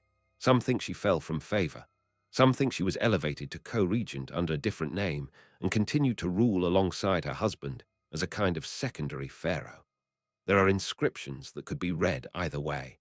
There are tombs prepared for her that were never used. There are statues altered mid-carving to change the identity of the person shown. It is one of the great unsolved puzzles of ancient Egyptian history, and it may never be solved. She was the second most powerful person in Egypt for at least 12 years, and then, without explanation, she is gone, and the empire outside the walls of Akhenaten began, quietly, to fray. We know this because of a lucky accident. In 1887, an Egyptian peasant woman digging for fertilizer in the ruins of Akhenaten uncovered a cache of clay tablets that had been buried in the floor of a building later identified as the Bureau of Correspondence of Pharaoh. There were nearly 400 of them. They were written in Akkadian, the diplomatic language of the ancient Near East, and they were the actual working files of the Egyptian Foreign Ministry, letters sent by foreign kings and vassals to the pharaoh, and copies of the pharaoh's replies. They cover about 30 years of correspondence, most of it from the reign of Akhenaten, and they show, in painful detail, a superpower quietly falling asleep at the wheel. Vassal city-states in Syria and Canaan wrote letter after letter to Akhenaten, begging for troops. Their neighbors were attacking them. Foreign raiders called the Habaru were sacking their fields. Rival powers, especially the rising Hittite kingdom in what is now Turkey, were pushing south into Egyptian-held territory and bribing local princes to switch sides. The vassals wrote that they were still loyal. They wrote that they had been loyal since the days of the Pharaoh's father and grandfather. They wrote that they only needed a small force, even 50 archers, even 20 chariots, to hold their cities. And the Pharaoh, in most cases, did not answer. Or he answered with polite, empty acknowledgements. Or he asked, in one memorable exchange, for the vassal to send more tribute. The empire that Thutmose III had built, with 16 campaigns of hard fighting, was being nibbled away at the edges, and the man at the center of it was busy composing hymns to the sun. The hymns themselves are, to be fair, beautiful. The great hymn to the Aten, carved on the walls of a courtier's tomb at Akhetaten, is one of the most moving religious texts of the ancient world. It describes the sun rising in the morning and every animal, every bird, every fish waking to greet it. It describes the sun going down at night, and the entire world falling silent, and every lion coming out of its cave, and every serpent slithering out to bite. It describes how the same sun shines on Egypt and on Syria and on Nubia, and gives life to every land equally, regardless of language or race. It is, in many places, remarkably close in phrasing to Psalm 104 in the Hebrew Bible, which was composed at least 600 years later. Whether there is a direct connection, or whether both texts simply drew on a shared ancient poetic tradition, the resemblance is striking enough that scholars have argued about it for 150 years. The theology behind those hymns pointed toward something new in human religious history. There was one God, only one God. The God was universal, worshipped through the visible medium of the sun. And the God communicated with humanity through a single divinely chosen intermediary, the Pharaoh. In the language of later religious scholars, Akhenaten had invented, or discovered, or briefly stumbled into, the first known state monotheism. There is a long-running argument about whether Moses, who according to the biblical account led the Hebrews out of Egypt roughly a century later, was influenced by Atenism. The evidence is thin either way. But the timing is at least suggestive, and the fact that a functioning monotheistic religion existed in the Nile Valley within living memory of the traditional Exodus is one of those historical coincidences that refuses to sit quietly in a corner. Akhenaten ruled for 17 years, and then he died. We do not know how. He was probably in his mid-30s. His mummy has never been securely identified, though a mummy found in a tomb in the Valley of the Kings, mysteriously deposited there long after Akhetaten had been abandoned, is now widely believed to be his. It shows a man with an unusually elongated skull and evidence of a family history that included multiple generations of close intermarriage. What happened immediately after his death is one of the most confusing periods in Egyptian history. A mysterious ruler appears in the records under the name Smenkhkare, who may have been a younger brother of Akhenaten, may have been a son by a secondary wife, or may, some historians now argue, have actually been Nefertiti herself, ruling as a male pharaoh under new name. Whoever Smenkhkare was, he or she ruled only briefly, and then the throne passed to a small boy. He was probably 8 or 9 years old when he was crowned.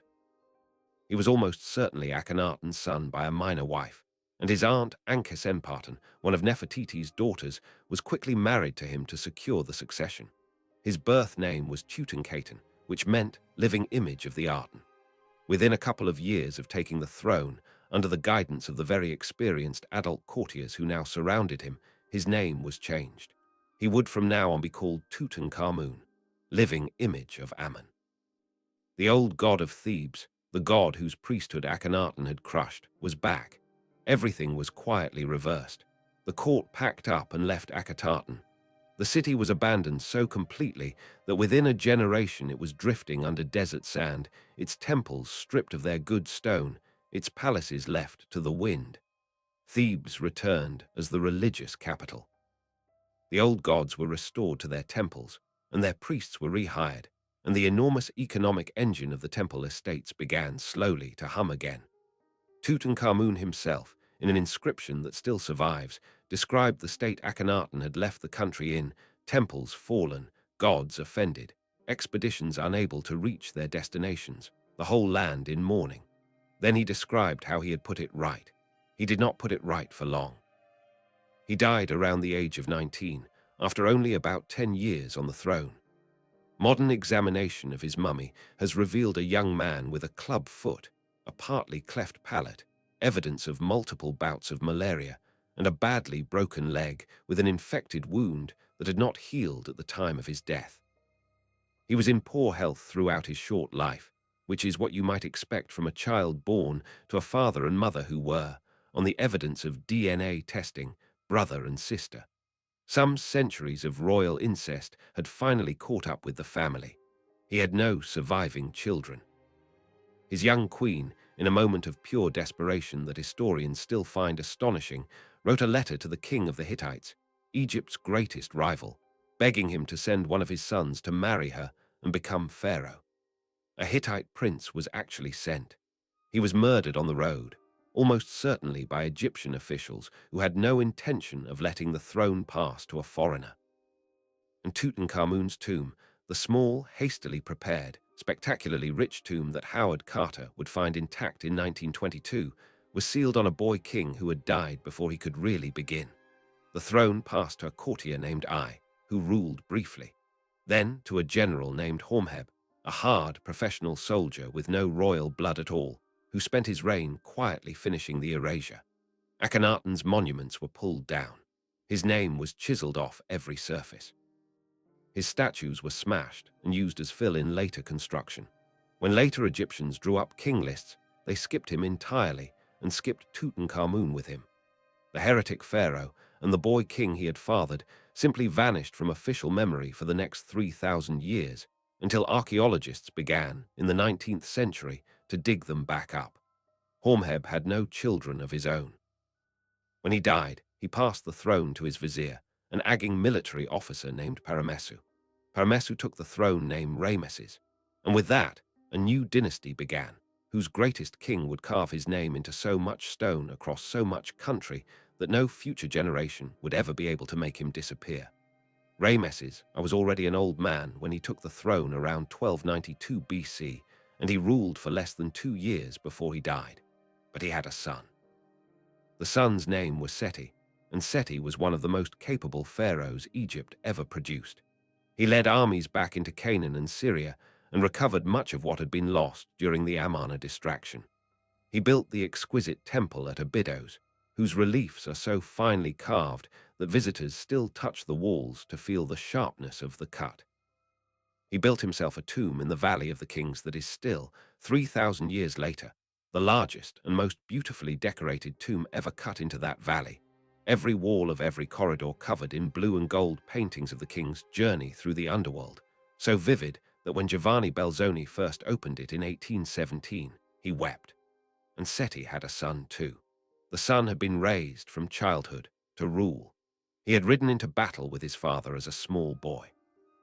He had commanded troops in his teens.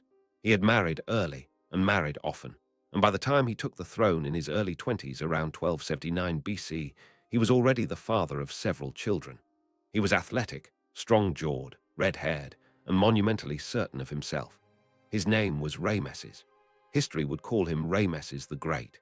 He would rule for 66 years, longer than any pharaoh since Pepi II 14 centuries earlier. He would father, by careful count of the inscriptions, at least 100 children. Some estimates go much higher, by dozens of wives and secondary wives. He would build so much, in so many places, that later Egyptians simply gave up trying to keep track of it all. And he would have his name carved so deeply, in so much stone, on so many surfaces up and down the Nile, that later pharaohs looking to steal a monument would sometimes give up on Rameses and go find someone easier to erase. His cartouche is probably the single most common inscription in Egyptian history. He wanted eternity, and he took steps to get it. Early in his reign, in his 5th year on the throne, he tried to reclaim the parts of Syria that his grandfather had lost, and he ran directly into the Hittite Empire. The Hittites had grown enormously powerful during the century of Egyptian weakness. They controlled most of what is now Turkey, along with much of northern Syria, and they were not going to give any of it up quietly. The two empires met at a city called Kadesh, on the Orontes River, in what may have been the largest chariot battle ever fought in the ancient world. Something like 5,000 chariots crashed together across a plain a few miles wide, with perhaps 40,000 men on each side. Rameses nearly lost his life at Kadesh. He had divided his army into 4 divisions on the march, and Hittite scouts had fed him false intelligence that convinced him the enemy was still far to the north. His lead division walked straight into an ambush. His own personal camp was overrun. He found himself, briefly, alone in his chariot with only his household guard, charging repeatedly into the advancing Hittites while he waited for his other divisions to catch up. He did survive. The battle ended in what was probably a draw, though both sides claimed victory in their own inscriptions. Rameses, back in Egypt, ordered scenes of Kadesh carved onto the walls of temples across the country, showing himself single-handedly turning back the entire Hittite army. It was propaganda of the most shameless kind, and it was so persistent, so repeated, so aggressively cut into so much granite, that for most of the last 3,000 years, everyone simply believed him. 16 years after Kadesh, in a moment that shows how much the ancient world had actually learned, Rameses did something quieter and more useful. He signed a treaty with the Hittites, not a truce, not a temporary ceasefire, a full, formal, permanent peace treaty. 2 copies of the document survive, one in hieroglyphs on the walls of Karnak, and one in Akkadian on clay tablets found in the Hittite capital of Hattusa. They match, clause for clause. The treaty guarantees non-aggression between the 2 empires forever, promises mutual aid against foreign invasion, and includes an extradition clause requiring each king to return the other's fugitives. It is the oldest surviving international peace treaty in the world. A copy of it hangs today on the wall of the United Nations building in New York, as a reminder that even 3,000 years ago, empires occasionally chose to stop killing each other. The treaty was sealed by marriage.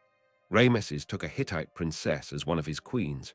The peace held, and Rameses turned his enormous energies inward and downward and outward and upward. He built and built and built. He founded a new capital in the eastern delta called Per-Rameses, House of Rameses, near the site of the old Hyksos capital at Avaris. He built enormous additions to the Temple of Ammon at Karnak, including the great hypostyle hall, whose 134 gigantic pillars stand today like a forest of stone tree trunks, so massive that 100 people could stand on the top of one, so tall that the entire Cathedral of Notre Dame in Paris could fit inside the hall with room to spare. He built his own vast mortuary temple on the west bank at Thebes, which the Greeks would later call the Ramesseum, and which included a seated statue of himself over 60 feet tall, weighing perhaps 1,000 tons. The statue eventually fell and lies in pieces today, but even in ruin, it inspired a young English poet named Percy Shelley to write a sonnet about it in 1818. Shelley never saw the statue. He only saw a description of the ruin in a travel account. And in his poem, he gave the fallen king a Greek version of his name, Ozymandias. The poem is only 14 lines long, but almost every literate speaker of English has heard the last 3. And on the pedestal, these words appear: "My name is Ozymandias, king of kings. Look on my works, ye mighty, and despair. Nothing beside remains. Round the decay of that colossal wreck, boundless and bare, the lone and level sands stretch far away." Shelley meant it as a warning about the vanity of empire. He thought Rameses was proof that all human power eventually crumbles. He was, in one sense, exactly right. The statue really had fallen, the empire really had ended, the pharaoh really had turned to dust. But in another sense, Shelley was completely wrong. Because the reason Shelley knew Rameses' name at all, 3,000 years after the man had died, was that Rameses had carved that name into so much stone, in so many places, that no amount of time or sand or conquest had been able to fully erase it. Shelley's poem about how Rameses had been forgotten is itself the proof that Rameses had not been forgotten. The pharaoh got the last word, from beyond the grave, in an English poem written in 1818 by a man who thought he was mocking him. Far to the south, at the second cataract of the Nile, Rameses built the temple that most people today think of first when they think of him. He ordered his engineers to carve directly into a cliff face at a place called Abu Simbel. They cut a temple straight into the living sandstone, going back more than 200 feet into the mountain. On the facade, they carved 4 seated statues of the king, each 65 feet tall, side by side, staring east across the Nile. Inside, hallways led to a small sanctuary at the very back of the mountain, where four more statues sat in a row, three gods, and the pharaoh himself among them, treating himself as a god among gods. The temple was aligned so precisely that on 2 days each year, believed to correspond to the king's birthday and his coronation date, the rising sun would shine straight down the entire 200-foot corridor and illuminate three of the four back statues, the fourth, the god of the underworld, remaining deliberately in shadow. The whole thing was so precisely engineered that when the Aswan High Dam was built in the 1960s and the rising waters of Lake Nasser threatened to drown the temple forever, an international rescue effort was launched by UNESCO to save it. Between 1964 and 1968, engineers from more than 50 countries cut the entire temple into more than 1,000 blocks, each weighing up to 30 tons, and reassembled it on higher ground about 200 feet above its original site and 200 feet further from the river. They rebuilt the artificial mountain around it. They aligned the corridor as carefully as they could to preserve the solar effect, though modern measurements show it now happens 1 day off from the original schedule. The rescue of Abu Simbel is one of the great engineering feats of the 20th century, and it was performed in the service of a temple built by a pharaoh who had died more than 3,000 years earlier, and whose whole life had been dedicated, in some sense, to making sure this exact thing would happen. He wanted to be remembered. He would be remembered whether the world liked it or not. Rameses outlived most of his sons. 12 of his crown princes died before him, one after another, in the ordinary slow accumulation of decades. When he finally died, sometime around 1213 BC, probably in his early 90s, the throne passed to his 13th son, a middle-aged man named Merneptah, who was already himself in his 60s, and had spent his entire adult life waiting for his father to die. Merneptah ruled for about 10 years, in which he had to fight off a major invasion attempt in the western delta by a coalition of Libyan tribes and mysterious sea raiders whose origins historians still argue about. He recorded his victories on a stele found in his mortuary temple. One line on that stele mentions, in a list of defeated peoples in Canaan, a small hill tribe whose name in Egyptian looks something like Israel. It is the earliest reference to Israel by name anywhere on earth. It appears in a monument built by the son of Rameses the Great, boasting about a punitive raid. After Merneptah, things unraveled. His successors were weaker. Palace conspiracies became common.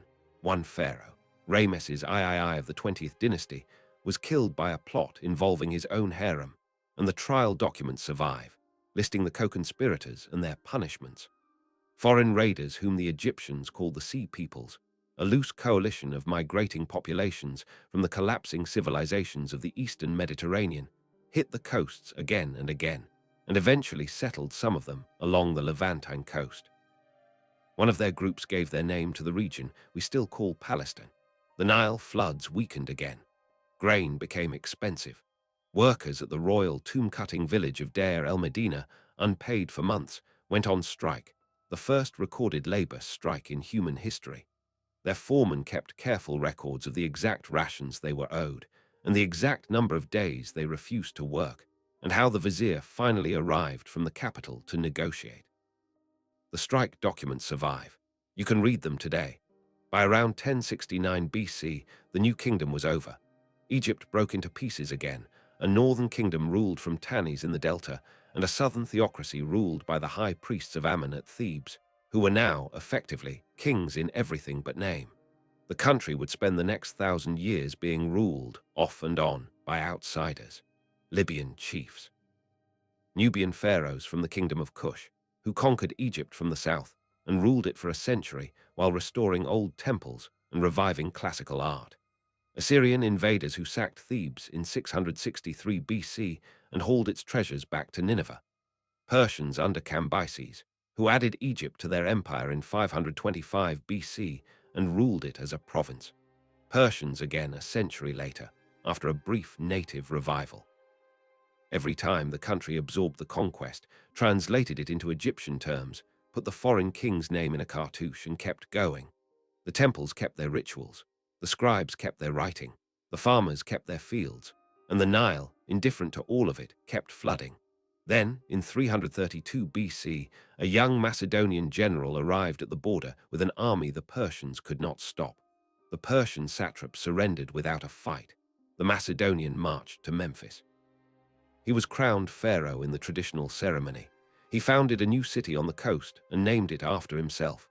His name was Alexander, and the last chapter of ancient Egypt, the strange, brilliant, doomed twilight, was about to begin. Alexander stayed in Egypt for only a few months. He founded the city on the coast, laid out its streets himself with grain from a soldier's pack because there was no chalk at hand, made a mysterious pilgrimage across the western desert to consult the oracle of Ammon at the sea oasis, where the priests apparently greeted him as the son of the god, and then he marched east to conquer the rest of the Persian Empire.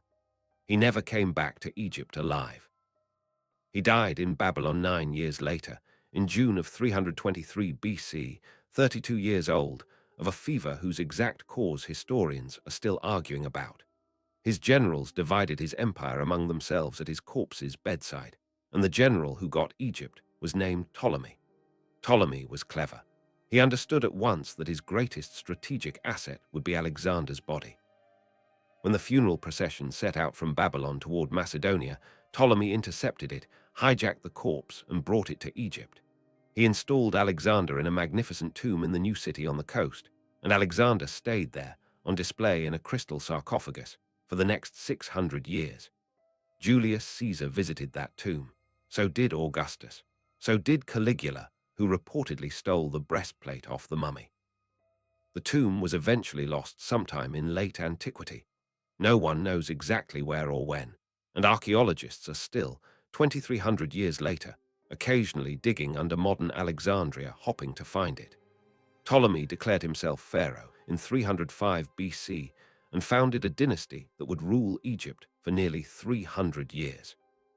His descendants, all of them named Ptolemy if they were male, and mostly named Cleopatra or Arsinoe or Berenice if they were female, became one of the strangest ruling families in history.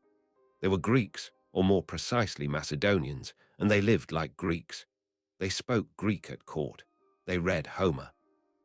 They funded the great library of Alexandria and the museum attached to it, gathering scholars from across the Mediterranean and paying them to do whatever kind of work interested them. Under Ptolemaic patronage, Euclid wrote the elements and essentially invented geometry as a discipline. Eratosthenes measured the circumference of the earth with startling accuracy. Archimedes, who studied in Alexandria before returning to Syracuse, would go on to lay the foundations of most of physics. Aristarchus of Samos proposed that the earth revolved around the sun 1,800 years before Copernicus.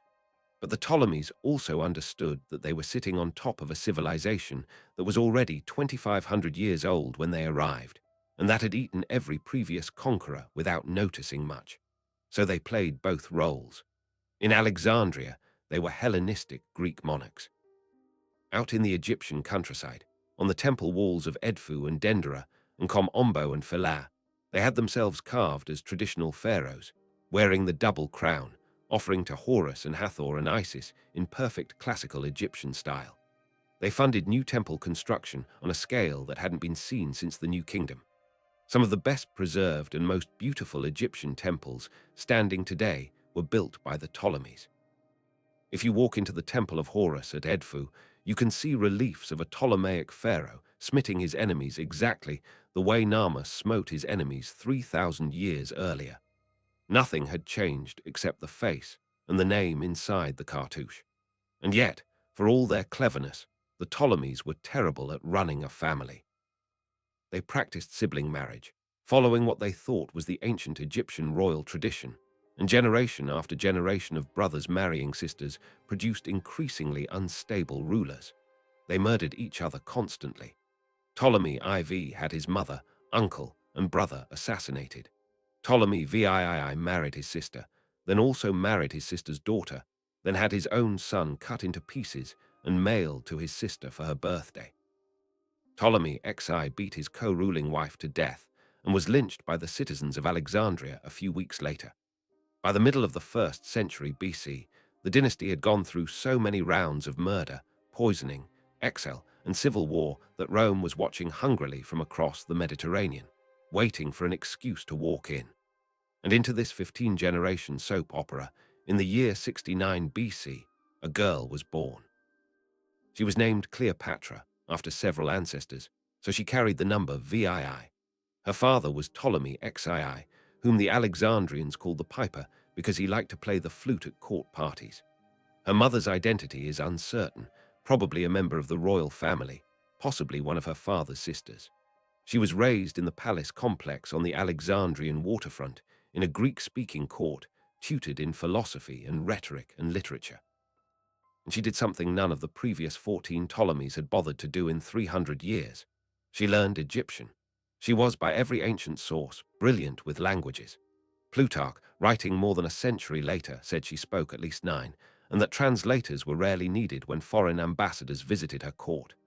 Egyptian was only one of them. She also spoke Ethiopian, Aramaic, Hebrew, Arabic, Syriac, Median, Parthian, and of course Greek.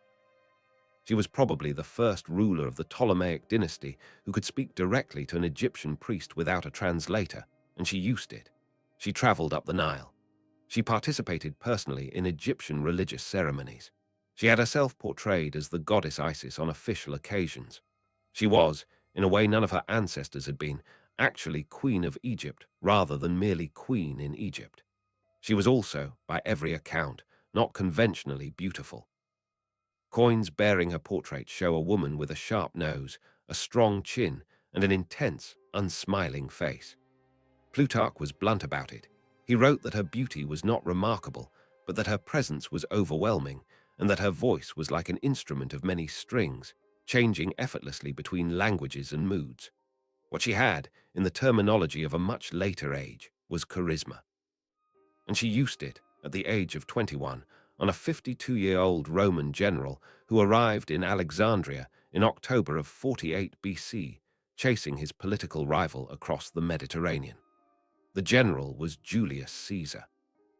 And the story of how Cleopatra was smuggled into his rooms in the palace, rolled up inside a carpet or a large sack of bedding to get past the guards of her own younger brother, who was trying to have her killed at the time, has been told so many times it has become almost a fairy tale. It is probably true in outline. What is certain is that within a few weeks of that meeting, Caesar had committed his legions to putting her back on the throne of Egypt, that they became lovers, that she bore him a son the following year named Caesarion, and that when Caesar was assassinated on the Ides of March in 44 BC, Cleopatra was in Rome, in a villa Caesar had given her, and she had to flee for her life back to Alexandria. 3 years later, another Roman general came looking for her. His name was Mark Antony. He summoned her to Tarsus in what is now Turkey. She arrived, according to Plutarch, on a golden barge with silver oars and purple sails, dressed as Aphrodite, with attendants dressed as sea nymphs and cherubs, playing music, burning incense. It was theatre. It worked. Antony followed her back to Alexandria. They spent the winter together throwing parties so lavish that the couple invented a private club they called the Society of Inimitable Livers. She bore him twin children the following year, and a third child a few years after that. For 13 years, Cleopatra and Antony ran the eastern half of the Roman world together, based out of Alexandria, gathering armies, negotiating with client kings, minting coins with both their faces. But Rome itself had another master by then, Caesar's adopted heir Octavian, and Octavian could not tolerate a rival empire operating from Egypt. In 31 BC, the two sides met at sea at a place called Actium off the western coast of Greece. Octavian's fleet, commanded by his brilliant Admiral Agrippa, outmaneuvered Antony's larger ships. Cleopatra's Egyptian squadron broke off and sailed for home. Antony followed her. The battle was over. The war effectively was over. Octavian arrived in Egypt the following summer. Antony killed himself on receiving a false report of Cleopatra's death. Cleopatra was captured. She was 39 years old. She had spent her life on a throne that had lasted in unbroken succession for 3,000 years, and she was intelligent enough to see, with perfect clarity, what was coming next. Octavian would take her back to Rome. She would be paraded through the streets in chains, in a triumphal procession, as an exotic captive. And then she would either be killed or worse, allowed to live in comfortable, humiliating retirement as a decorative reminder of Rome's greatness. She refused all of it. The exact method of her death is uncertain. The famous story of the asp smuggled to her in a basket of figs comes from Plutarch, who was writing 130 years after the fact. Some modern historians think she used a fast-acting poison she had prepared herself, perhaps a combination of hemlock, opium, and aconite. Whatever she used, it worked. When Octavian's soldiers broke into her chamber, they found her dead on a golden couch, dressed in the full regalia of an Egyptian pharaoh, with her two handmaids dying beside her. She was the last of the Ptolemies. She was also, effectively, the last pharaoh of Egypt. On the day she died, August 12th, 30 BC, 3,000 years of continuous native rule came to an end. Octavian annexed Egypt as his personal province, treating it as his private grain warehouse for the rest of his life. Egypt became, over the following centuries, first a Roman province, then a Byzantine one, then part of the Arab Caliphate after 641 AD, then Ottoman, then briefly Napoleonic, then British, then finally, in 1952, independent again. But here is the strangest thing, and I want to leave you with it before you drift off tonight.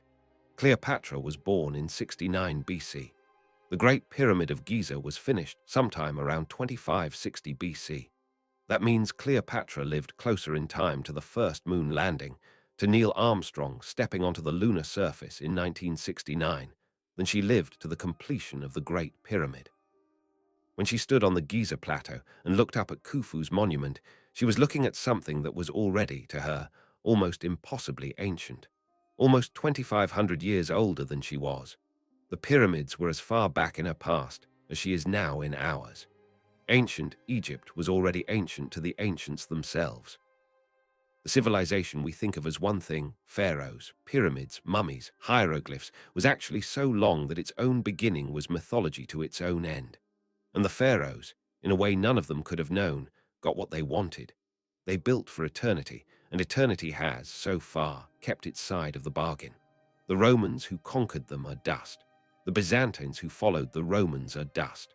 The great libraries of Alexandria have burned. The empires that came after the empires that came after the empires that came after Cleopatra have all risen and fallen.